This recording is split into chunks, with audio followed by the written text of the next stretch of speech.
কেন 28শে নভেম্বর যখন বিএনপির উপর এরকম মেসিভ অ্যাটাক হলো পরের দিন কেন সারা বাংলাদেশের মানুষ নেমে আসলো না মাঠে?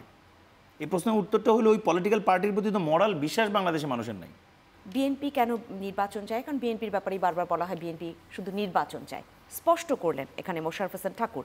কিন্তু সার্জিস আলমের যে বক্তব্য এসেছে এবং যেটা এখন সবচেয়ে বেশি আলোচিত, সেই বক্তব্য কি দলীয় বক্তব্য না সার্জিস আলমের ব্যক্তিগত? এটা আগে একটু জেনে নিই।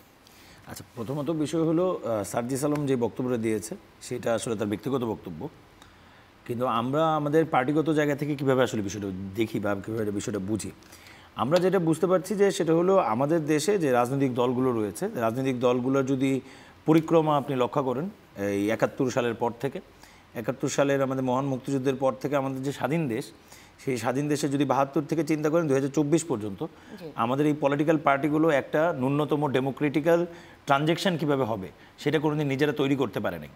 নিজেদের মধ্যে এতটুকু বিচার বুদ্ধি প্রকাশ তারা আসলে দেখাইতে পারে নাই। সেটা আপনি বিএনপি বলেন, আওয়ামী লীগ বলেন, যে কোনো পলিটিক্যাল পার্টি বলেন।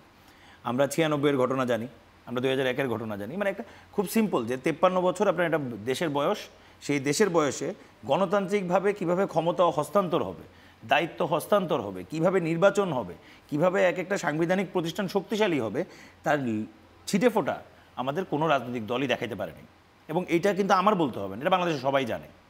কারণ এই গত 53 বছরে কোনো একটা সিস্টেম ডেভেলপ করা সম্ভব হয়নি।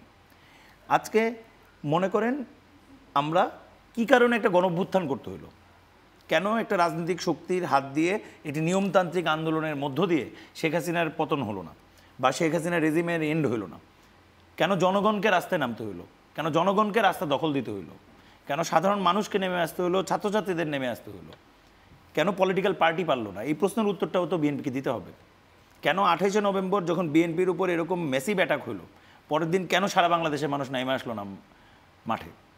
এই প্রশ্নের উত্তরটা হলো ওই পলিটিক্যাল পার্টির প্রতি তো মরাল বিশ্বাস বাংলাদেশের মানুষের নাই। এই জন্যই তো যখন সে কিছু ছাত্রকে দেখেছে, যখন সে দেখেছে যে ডিবি অফিসে যাচ্ছে, মার খাচ্ছে, কিন্তু আন্দোলন থেকে সরে আসছে না, মানুষ রাস্তায় নেমেছে। আমরা আজকে যেটা বলতে চাচ্ছি, আমাদের কোনো রাজনৈতিক দল বা কোনো বাংলাদেশের রাজনৈতিক পক্ষ তাদের কারোর সাথে কোনো সংঘাত নাই। আমরা সংঘাতের রাস্তায় যেতে চাই না। আমাদের আলাপটা খুবই সিম্পল, যেটা আমরা 53 বছরে পারিনি তা এখন আমরা পারবো না, এই পজিশন তো রাখার কোনো মানে হয় না। কেন একটা গণঅভ্যুত্থান হয়েছে? কারণ সাধারণ মানুষ নেমে এসেছে। তো সাধারণ মানুষ একটি গণঅভ্যুত্থানের মানে কি? এটি গণঅভ্যুত্থানের মানেই হলো পুরাতন যত ব্যবস্থা, সেই ব্যবস্থা ভেঙে যে পড়েছে তার প্রমাণ। আপনি দেখবেন 69-এর গণঅভ্যুত্থানের পরে যে 70-এর নির্বাচন, সেটি একই সাথে সংবিধান নির্বাচন হচ্ছে, গণপরিষদ নির্বাচন হচ্ছে, কারণ এটা একটা গণঅভ্যুত্থানের নিয়ম। এটি গণঅভ্যুত্থানের পরে কিভাবে কাজটা হবে। তা আমরাও তো একটা নির্বাচন চাই, আমরা একটি গণতান্ত্রিক ব্যবস্থাপনায় বাংলাদেশ চলবে সেটা আমরা চাই। আমরা শুরু থেকে বলছি একটি গণপরিষদ নির্বাচন প্রয়োজন।